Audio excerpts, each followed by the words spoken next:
Jangeen Jeff sama gars yi ziar naa leen de 2MD is back et aujourd'hui on va continuer la série de cours sur JavaScript et dans cette vidéo on va voir ce qu'on appelle les tableaux en JS. Si vous avez raté des vidéos de la série de cours JavaScript, allez sur ma chaîne YouTube Coder avec 2MD. Pour me retrouver sur YouTube d'abord allez sur YouTube d'abord, il faut aller sur YouTube. Maintenant, sur la barre de recherche, vous pouvez écrire Coder avec 2MD ou bien écrire @, Coder avec 2MD 93. Tout est collé, c'est beaucoup plus rapide parce que c'est mon identifiant. Mon identifiant YouTube c'est @ Coder avec 2MD 93. Vous allez me retrouver rapidement. Ok, on va continuer. On va découvrir, comme on l'a déjà dit, les tableaux. Créons un dossier de projet. On va appeler ça tableau en JS. Okay. J'ouvre le dossier de projet. Bon, moi j'ai un raccourci. J'ai le raccourci sur VS Code, donc je peux l'ouvrir directement sur mon VS Code. Okay. Aller beaucoup plus rapidement. Si vous n'avez pas ce raccourci, il faut simplement ouvrir votre VS Code et maintenant cliquer sur ouvrir un dossier et choisir le dossier tableau en JS. Okay. On va créer maintenant une page HTML, appelons ça index.html. Ok, mettons le code minimal en utilisant le raccourci point d'exclamation et on prend la première option. On change l'attribut langue en mettant FR et le titre du document, mettons les tableaux en JS. Ok, c'est bon. On va mettre comme un titre H1 pour avoir quelque chose sur notre page, les tableaux. Ok, tout en majuscule. Ok, les tableaux.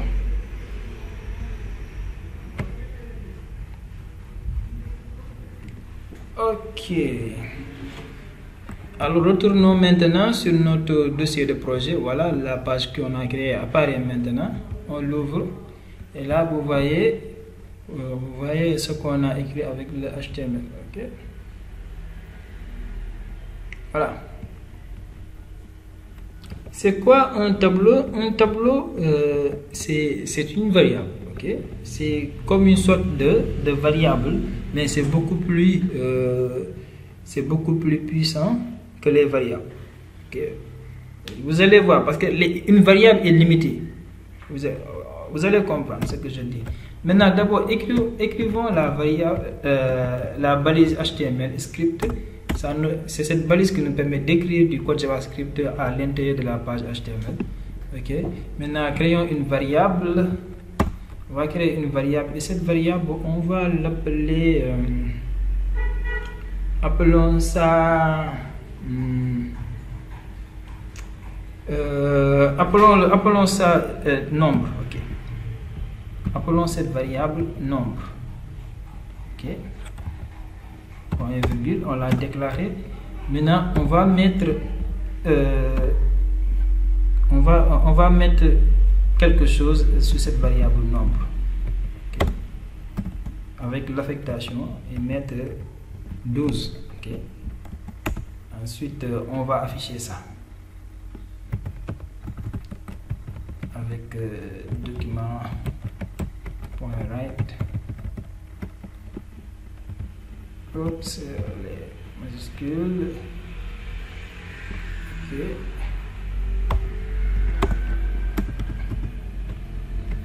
Et affichons là la variable.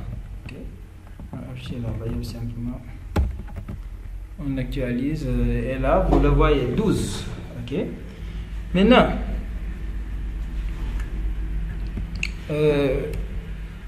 j'ai oublié un point virgule.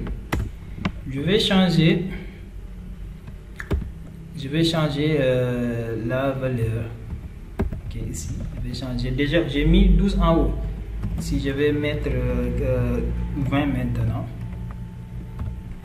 vous allez voir ce qui va se passer.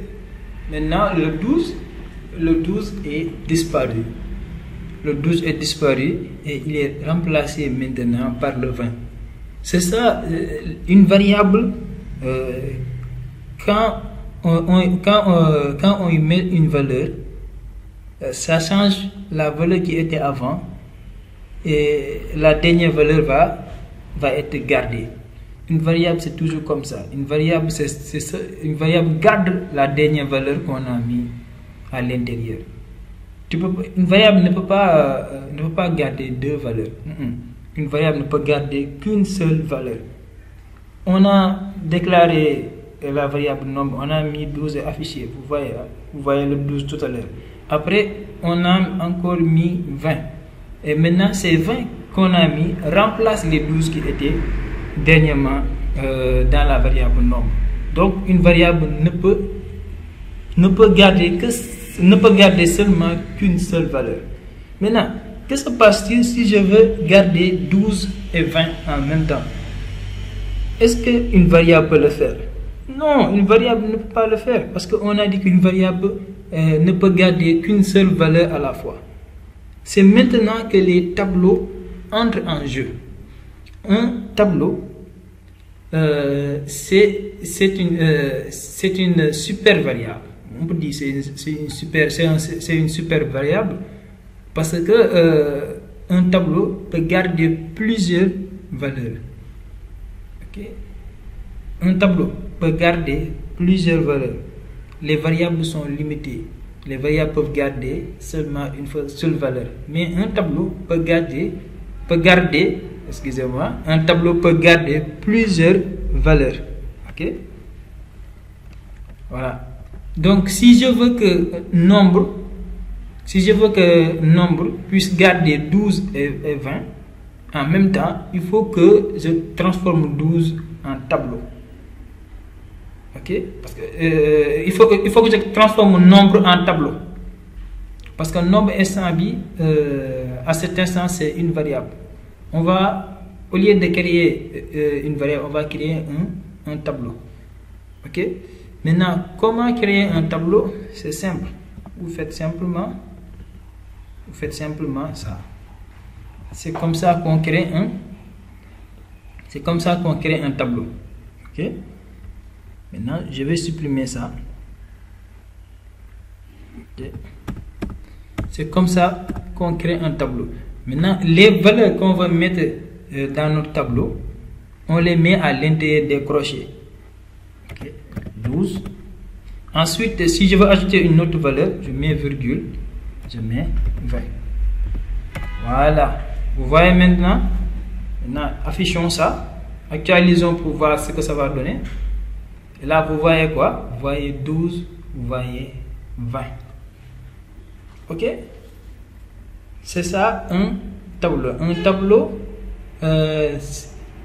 c'est comme une variable, mais c'est beaucoup plus puissant que les variables. C'est beaucoup plus avantageux que les variables. Un tableau peut garder plusieurs valeurs à l'intérieur, alors qu'une variable peut garder simplement une seule valeur. Okay? Un tableau, en résumé, un tableau c'est simplement une liste de valeurs. Okay? Voilà.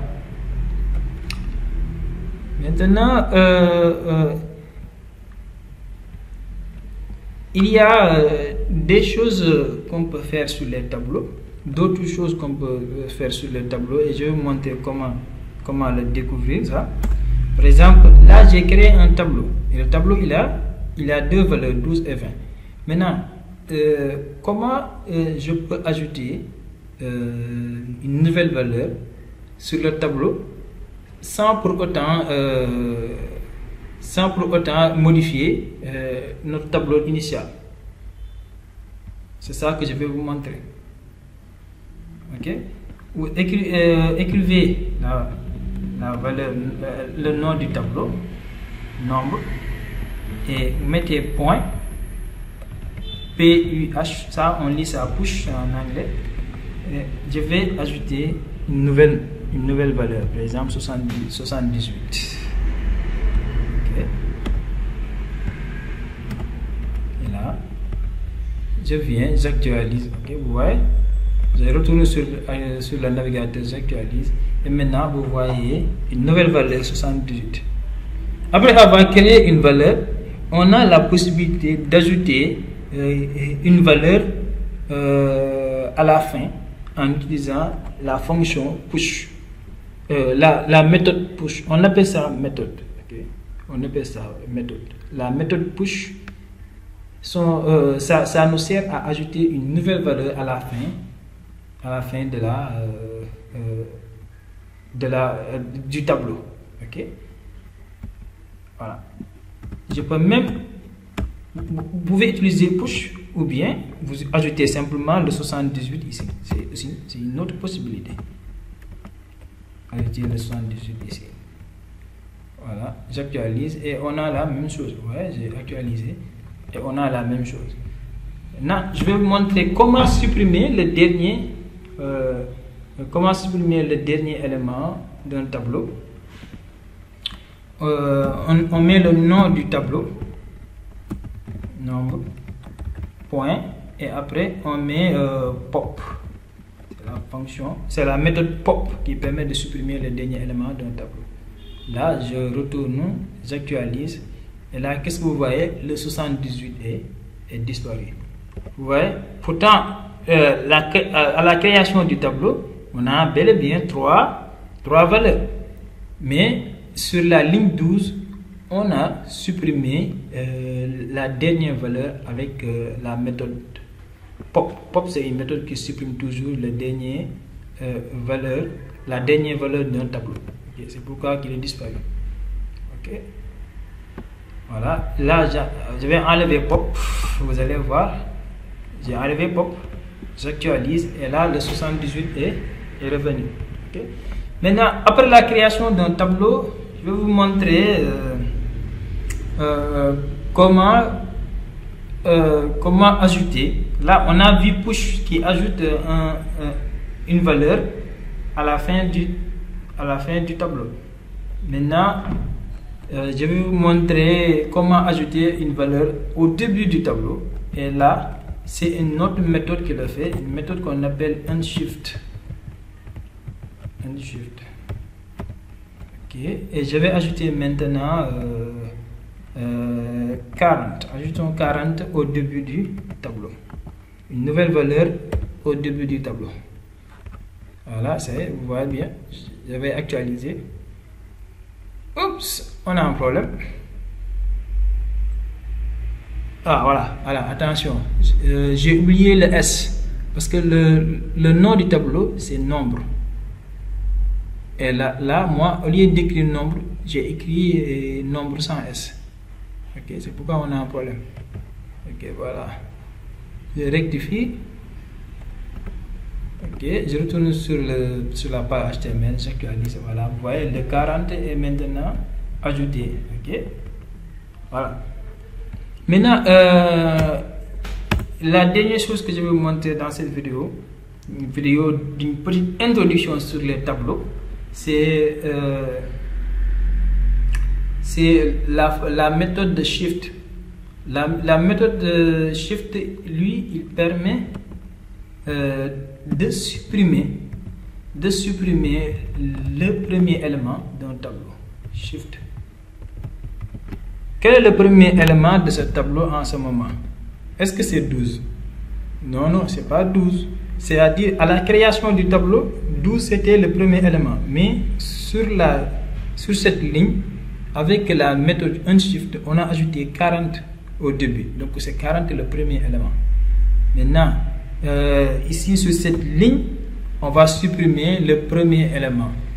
Avec shift. Shift, c'est une méthode qui supprime toujours le premier élément. Et là, je vais actualiser. Vous allez voir que le 40 va disparaître. Voilà, le 40 est disparu. Super. Ok. Aussi, une autre astuce aussi, hein, on peut même créer des tableaux vides. On peut même créer des tableaux vides. Je n'ai pas précisé ça sur la vidéo objet, mais avec les objets aussi, on peut créer un objet vide. Maintenant, de la même chose qu'on peut créer un objet vide, on peut aussi créer un tableau vide. Et c'est simple.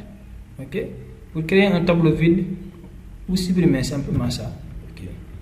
Voilà, on a créé un tableau qui est vide. Je vais supprimer ça. Maintenant, j'affiche le tableau, vous n'allez rien voir. Parce que on a affiché le tableau, mais comme que le tableau est vide, vous n'allez rien voir. Ok? C'est pourquoi vous ne voyez rien du tout. J'ai actualisé, vous ne voyez rien du tout. Maintenant, ce que je vais faire ensuite, c'est je vais ajouter des éléments sur ce tableau en utilisant push. Okay. Nombre. Voilà. Push. Voilà, je vais ajouter 12. Pour ajouter un autre élément, je mets virgule. Ajouter maintenant 20. Et je mets virgule pour ajouter un nouvel élément. Et là, je mets 78. Voilà. Maintenant, j'actualise. Voilà, c'est super. Nice. Voilà une petite introduction sur les tableaux. Maintenant, vous savez comment créer un tableau, comment mettre des éléments sur ce tableau directement. Et aussi, on a vu les méthodes de push, unshift, tout ça pour ajouter des éléments à la fin, supprimer des éléments à la fin. Ajouter des éléments au début, supprimer des éléments à la fin. Ok, j'espère que la vidéo va vous servir à comprendre les tableaux, à avoir un bon début, une bonne introduction. N'oubliez pas de vous abonner si vous ne l'êtes pas. Je le répète toujours les gars, abonnez-vous et aussi aimez la vidéo. Prenez 5 secondes pour aimer la vidéo pour aider DMD à grandir et à continuer de vous fournir des vidéos qui vous aident sur vos études et votre life de coding. That was 2MD and I am gone.